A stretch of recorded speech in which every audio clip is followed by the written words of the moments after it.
कांग्रेस के स्पोक्समैन ने कहा कि भाई जो Modi had promise to run startup India but in Amrit Kaal it has become shut up India. Boeing तो 200 जहाज़ जोड़े ने वो डील फाइनल की एन उस वेले जो BBC के दफ्तरों से छापा पै रहा। बाइडन ये कह रहे जी देखो असी थोड़ा थैंकफुल हैं 1 मिलियन अमेरिकन जॉब्स क्रिएट होणगे तो ऋषि सुनक UK का प्राइम मिनिस्टर जिन्हों की संस्था BBC अंडर अटैक है वो कह रहा कि it is a landmark deal जो असी इंडिया नाल डील की है। उन्होंने कहा वॉल स्ट्रीट जर्नल ने कि भी ये कार्रवाई रिवेंज दे विच है क्योंकि BBC ने इंडिया दा Modi question 2 forms they which documentary release की। ब्रिटेन दा गार्डियन अखबार ने कहा कि भाई अजे तक ब्रिटेन की सरकार ने कोई ऑफिशियल टिप्पणी नहीं की। उन्होंने यही कहा जी असी मॉनिटर कर रहे हैं। हुण उन्होंने तो डील दे दी उन्होंने तो उन्होंने मुँह बंद कर दिता है। There will be no media left in country Mamata Banerjee on IT survey at BBC offices.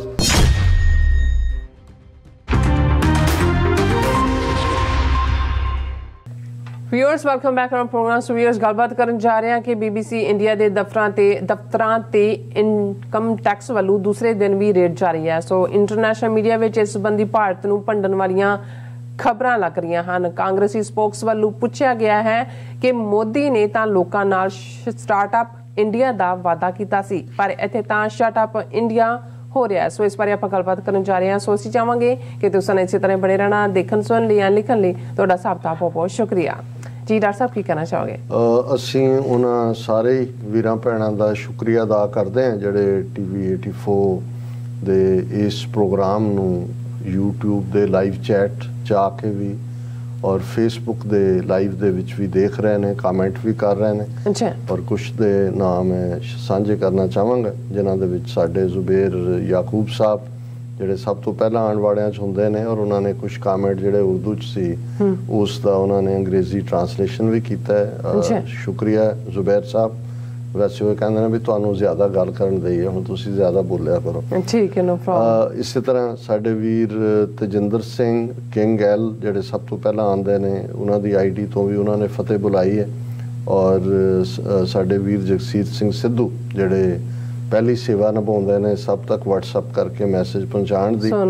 और गर्चा साहब और उन्होंने नाल लखबीर सिंह और उन्होंने डॉक्टर साहब और माझे वाले भाऊ रोज़ ही प्रोग्राम देख रहे हैं तो बहुत शुक्रिया।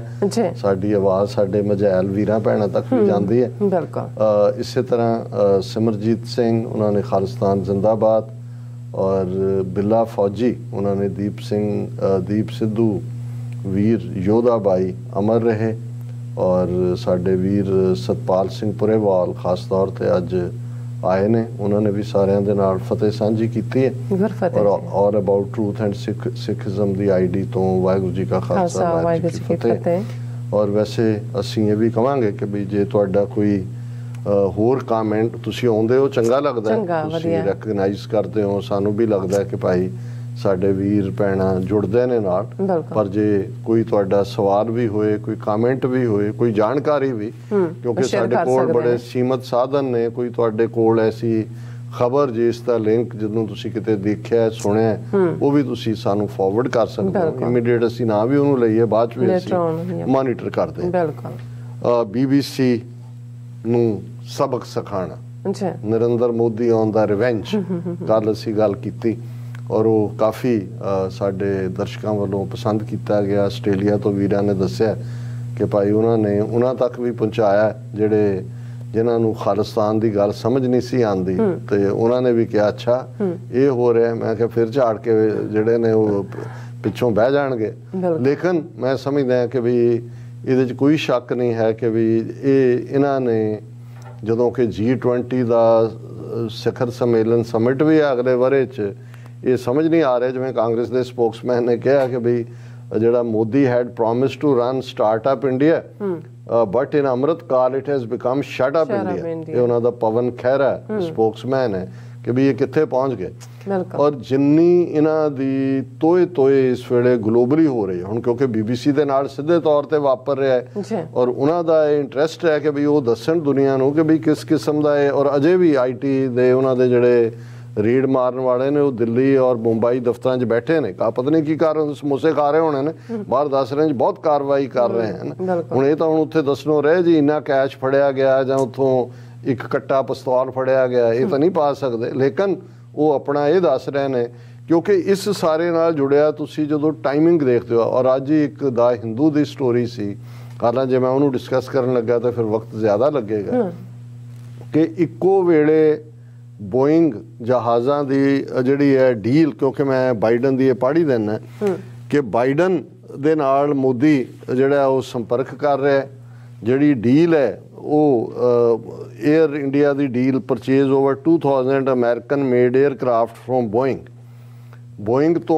200 जहाज़ जिहड़े ने वो डील फाइनल की एन उस वेले जदों BBC दे दफ्तरां ते छापा पै रहा। और इधर जिहड़ा बाइडन है वो बड़े माण नाल कह रहा कि देखो इहदे नाल 1 मिलियन जॉब अमरीका 'च क्रिएट होणगे। हुण जिहड़ा ये तां वाइट हाउस की गल है, दूसरे पासे क्योंकि Air India's deal to buy 250 aircraft from Airbus, हुण एयरबस UK दी है, उन्हां तो भी 250 एयरक्राफ्ट एयर इंडिया जिहड़ा ये कल ही हो रहा जदों एक पासे रेड हो रहे ने, इधर जिहड़ा है एयर इंडिया दी 200 अमेरिकन मेड एयरक्राफ्ट बोइंग तो ने, और इधर जिहड़ा उही 250 एयरक्राफ्ट जिहड़े एयर इंडिया डील जिहड़ी है UK दे नाल दा deal involve the purchase of 40 A350 wide body aircraft and 2010 A320 narrowly bodied aircraft. हुण बाइडन ये कह रहे जी देखो असी थोड़ा थैंकफुल हैं 1 मिलियन अमेरिकन जॉब्स क्रिएट होणगे, तो ऋषि सुनक UK दा प्राइम मिनिस्टर जिन्हां दी संस्था BBC अंडर अटैक है, वो कह रहे हैं कि it is a landmark deal जो असी इंडिया नाल डील की है, ये सारे ये landmark deal better paid landmark deal will create better paid jobs and new opportunities in manufacturing hubs from Derby to Wales so that UK can grow the economy and support our agenda to level up। वो कहता जी ये उन्हां दे town ने derby भी, और कि derby तो Wales तक जिहड़ा है वो जॉबां दी लंबी लाइन लग जाएगी। और दूसरा होएगा और ये जिहड़ा इंडियन इकोनॉमी दे नाल साडा ये संबंध जिहड़ा जुड़िया इसने साडे इन्ने जॉब क्रिएट वो भी सैलीब्रेट कर रहा है ऋषि सुनक। हुण ये वो ने जदों इन्हां दा हुण मैं ये लफ्ज़ कहना तो नहीं चाहुंदा, पर जदों असी जिन्हां मुगलों नूं जां मुगल पीरीयड नूं ये अज भंडदे ने जां उन्हां दे राज नूं ज़ालम और फराना दसदे ने, कौन सी कि वो कोई होर खिते दे लोग सी? इन्हां दा जिहड़ा प्राउड राजपुताने दा जिन्हों बड़ा अपना प्राइड दसदे ने, तो कदे पद्मनी बनाती फिल्म ते कदे फलाना, ते डोले सजा के मुगलों दे नाल अपनियां धीआं भैणां बच्चियां दे साक रिश्ते कौन करदा सी? यही करदे सी। और इन्हां बारे ये सी कि भाई ये तां इस दे लई अपनी मां नूं वेच सकते ने किसी भी, और एग्जैक्टली ये वापर रहा। हुण इन्हां नूं भी पता है भी जो ये काम कर रहा है, एक पासे विद इन इंडिया BBC नूं टारगेट करके उन्होंने बाकियां नूं मैसेज दिता देखो जी साडे मोदी अमित शाह तां परवाह ही नहीं करते किसी दी, पर इधर उन्होंने पता है भी इन्हां दी नमज असल ये भी वही व्यापारी पुत्र ने, बाणिया नंबर 1 बाणिया नंबर 2 बाणिया नंबर 3। सो बाइडन भी ऋषि सुनक भी वो निहाल होए पे ने कि जी इन्हां नूं जिहड़ा है वो डील मिल गई है और 1 मिलियन जॉब अमरीका च क्रिएट होएगा। वो इंग्लैंड वाला मौली दे धागे वाला कहंदा है ऋषि सुनक कि डरबी तो वेल्स तक जिहड़ा है वो जॉब ही जॉब होणगे। हुण जदों ये दोनों वड्डियां जिहड़ियां ताकतां ने उन्हां दा रिएक्शन है ते BBC दी टीम तां बेचारी लगी हुई है अपना इकट्ठा करके दुनिया च किने की खबर लाई, तो उहदे च उन्होंने पूरी उन्हां दी स्टोरी है कि बई न्यूयॉर्क टाइम्स ने ये बड़ी तफसील नाल खबर नशर की है, जिहदे च उन्होंने कहा कि बई भारत च घट गिणतियां दे नाल की रवैया होएगा जे BBC दे नाल ये है। फिर वाशिंगटन पोस्ट ने खबर लाई है कि भी भारत च तां प्रैस की आज़ादी कुचली जा रही है, उन्हों का भी डिटेल है। वॉल स्ट्रीट जर्नल की खबर है कि उन्होंने ये कहा वॉल स्ट्रीट जर्नल ने कि भी भारत दे विच प्रैस की आज़ादी जिहड़ी है ਉਸ ਦੇ ਉੱਤੇ ਸਵਾਲੀਆ ਨਿਸ਼ਾਨ ਲੱਗਦਾ ਹੈ। ਔਰ ਇਹ ਸਾਰੇ ਦੇ ਚੱਲਦੇ ਆ ਉਹਨਾਂ ਨੇ ਕਿਹਾ ਕਿ BBC ਦੇ ਦਿੱਲੀ ਸਥਿਤ ਦਫ਼ਤਰ 'ਚ ਕੰਮ ਕਰਨ ਵਾਲੇ ਕਰਮਚਾਰੀ ਨੇ ਵਾਲ ਸਟਰੀਟ ਨੂੰ ਦੱਸਿਆ ਕਿ ਟੈਕਸ ਅਧਿਕਾਰੀਆਂ ਨੇ ਉਹਨਾਂ ਨੂੰ ਮੋਬਾਈਲ ਫੋਨ ਦੀ ਵਰਤੋਂ ਕਰਨ ਤੋਂ ਰੋਕ ਦਿੱਤਾ ਸੀ। ਉੱਥੇ ਹੀ ਆਮਦਨ ਕਰ ਵਿਭਾਗ ਦੇ ਇੱਕ ਅਧਿਕਾਰੀ ਨੇ ਦੱਸਿਆ ਕਿ ਉਹਨਾਂ ਦੇ ਮਹਿਕਮੇ ਨੇ ਟੈਕਸ ਨਾਲ ਜੁੜੇ ਦਸਤਾਵੇਜ਼ਾਂ ਦੀ ਪੁਸ਼ਟੀ ਕਰਨ ਲਈ ਸਰਵੇਖਣ ਮੁਹਿੰਮ ਚਲਾਈ ਹੈ। ਇਸ ਤੋਂ ਬਾਅਦ ਉਹਨਾਂ ਨੇ ਕੋਈ ਜਾਣਕਾਰੀ ਨਹੀਂ ਦਿੱਤੀ। ਔਰ ਇਹਦੇ 'ਚ ਉਹਨਾਂ ਨੇ ਕਿਹਾ ਵਾਲ ਸਟਰੀਟ ਜਰਨਲ ਨੇ ਕਿ ਵੀ ਇਹ ਕਾਰਵਾਈ ਰਿਵੈਂਜ ਦੇ ਵਿੱਚ ਹੈ, ਕਿਉਂਕਿ BBC ਨੇ ਇੰਡੀਆ ਦਾ ਮੋਦੀ ਕੁਐਸਚਨ 2 ਫਾਰਮਸ ਦੇ ਵਿੱਚ ਡਾਕੂਮੈਂਟਰੀ ਰਿਲੀਜ਼ ਕੀਤੀ। ਈਵਨ ਜਰਮਨੀ ਦੀ ਜਿਹੜੀ ਹੈ DW ਜਿਹੜੀ ਹੈ ਪ੍ਰਸਾਰਕ ਉਹਨਾਂ ਦੀ ਜਿਹੜੀਆਂ ਜਿੱਥੋਂ ਉਹਨਾਂ ਦੀਆਂ ਅਫੀਸ਼ੀਅਲ ਖਬਰਾਂ ਆਉਂਦੀਆਂ ਉਹਦੇ 'ਚ ਵੀ ਉਹਨਾਂ ਨੇ ਇਹ ਕਿਹਾ ਕਿ ਕਿਉਂਕਿ BBC ਨੇ ਜਿਹੜੀ ਹੈ ਉਹ ਦਸਤਾਵੇਜ਼ੀ ਫਿਲਮ ਇਹ ਜਾਰੀ ਕੀਤੀ ਹੈ ਡਾਕੂਮੈਂਟਰੀ, ਉਸ ਦੇ ਰਿਵੈਂਜ 'ਚ ਇਹ ਕੀਤਾ ਜਾ ਰਿਹਾ। ਦਾ ਗਾਰਡੀਅਨ, ਬ੍ਰਿਟਨ ਦਾ ਗਾਰਡੀਅਨ ਅਖਬਾਰ ਨੇ ਕਿਹਾ ਕਿ ਬਈ ਅਜੇ ਤੱਕ ਬ੍ਰਿਟਨ ਦੀ ਸਰਕਾਰ ਨੇ ਕੋਈ ਅਫੀਸ਼ੀਅਲ ਟਿੱਪਣੀ ਨਹੀਂ ਕੀਤੀ। ਉਹਨਾਂ ਨੇ ਇਹੀ ਕਿਹਾ ਜੀ ਅਸੀਂ ਮੋਨੀਟਰ ਕਰ ਰਹੇ ਹਾਂ।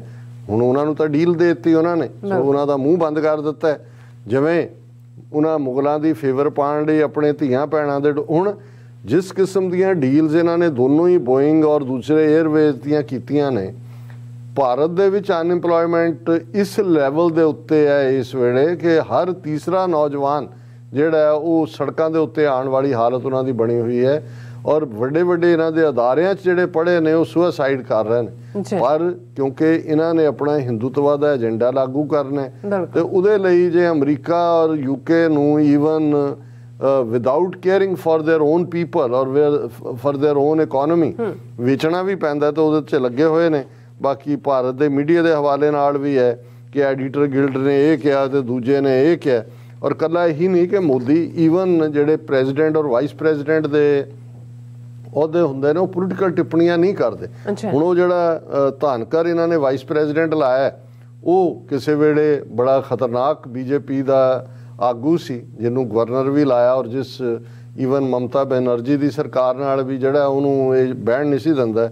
ਉਹ ਹੁਣ ਕਹਿ ਰਿਹਾ doctored narrative to run down India can't be allowed. ਉਹਨੇ ਕਿਹਾ ਜੀ ਇਹ ਜਿਹੜਾ ਵੀ ਕੋਈ ਇੰਡੀਆ ਨੂੰ ਭੰਨਣ ਵਾਲਾ ਬਿਰਤਾਂਤ ਹੈ, ਨੈਰੇਟਿਵ ਹੈ, ਉਹ ਅਸੀਂ ਇੱਥੇ ਅਲਾਉ ਨਹੀਂ ਕਰ ਸਕਦੇ। ਸੋ ਇਹਨਾਂ ਹਾਲਾਤਾਂ ਦੇ ਵਿੱਚ ਮਮਤਾ ਬੈਨਰਜੀ ਨੇ ਅੱਜ ਬਿਲਕੁਲ ਠੀਕ ਕਿਹਾ ਕਿ there will be no media left in country. Mamata Banerjee on IT survey at BBC offices, ਉਹਨਾਂ ਨੇ ਕਿਹਾ West Bengal chief minister Mamata Banerjee termed the income tax survey at BBC offices in Delhi and Mumbai as a very unfortunate and slammed the BJP government for running a political vendetta, stating that the action against broadcaster has affected the freedom of the press. So ਇਹਨਾਂ ਸਾਰਿਆਂ 'ਚ ਇਹ ਬਾਕੀ clear ਆ ਗਿਆ। ਜਿਵੇਂ ਮੈਂ ਹਿੰਦੂ ਅਖਬਾਰ ਦੀ ਸਟੋਰੀ ਦਾ ਜ਼ਿਕਰ ਕੀਤਾ ਕਿ between BBC, Boeing and Airbus, PM Modi sets terms of engagement with the West premium. Modi has repeatedly referred to 3 Ds, democracy, demand and demography, as factors that make India an attractive place for the West to engage and do business with. ਉਹਨੇ ਕਿਹਾ ਜੀ ਇਹ 3 ਉਹਨਾਂ ਦੇ Planck ਨੇ ਔਰ democracy, demand and demography. ਔਰ ਉਹਨਾਂ ਨੇ ਇੱਕ ਪਾਸੇ BBC ਨੂੰ ਟਾਰਗੇਟ ਕਰ ਲਿਆ, ਅਮਰੀਕਾ ਦੇ ਲਈ ਬੋਇੰਗ ਦੀ ਡੀਲ ਖੋਲ੍ਹ ਦਿੱਤੀ ਹੈ, 에ਅਰਬਸ ਜਿਹੜੀ ਹੈ ਉਹ UK ਲਈ ਖੋਲ੍ਹ ਦਿੱਤੀ ਹੈ। ਇਹ ਸੈਲੀਬ੍ਰੇਟ ਕਰ ਰਹੇ ਨੇ, ਆਪਣੇ ਲੋਕਾਂ ਨੂੰ ਦੱਸ ਰਹੇ ਨੇ ਦੇਖੋ ਜੀ ਅਸੀਂ ਮਿਲੀਅਨ ਜੌਬ ਲਿਆਂਦਾ। ਉਹ ਕਹਿੰਦਾ ਡਰਬੀ ਤੋਂ ਫਲਾਣੇ ਤੱਕ ਅਸੀਂ ਲਿਆਂਦਾ। ਔਰ BBC ਜਿਹੜਾ ਇਸ ਵਿਚਾਰ ਸਾਰੇ ਦੇ ਵਿੱਚ ਜਿਹੜਾ ਉਸ ਨੂੰ ਉਹਨਾਂ ਨੇ ਟਾਰਗੇਟ ਬਣਾ ਕੇ अपने मुल्क के लोगों को दस दिता है कि मोदी जी बहुत सख्त हैं, किसी की मानते नहीं, भावें वो अपनी डोले तोरे हुए ने इधर नूं अमरीका नूं भी ते UK नूं। बिल्कुल डॉक्टर साहब, थोड़ा बहुत धन्यवाद। साथ लेने ब्रेक व्यूअर्स, तुसां इसी तरह बने रहना, मिलते हैं आफ्टर दिस शॉर्ट ब्रेक।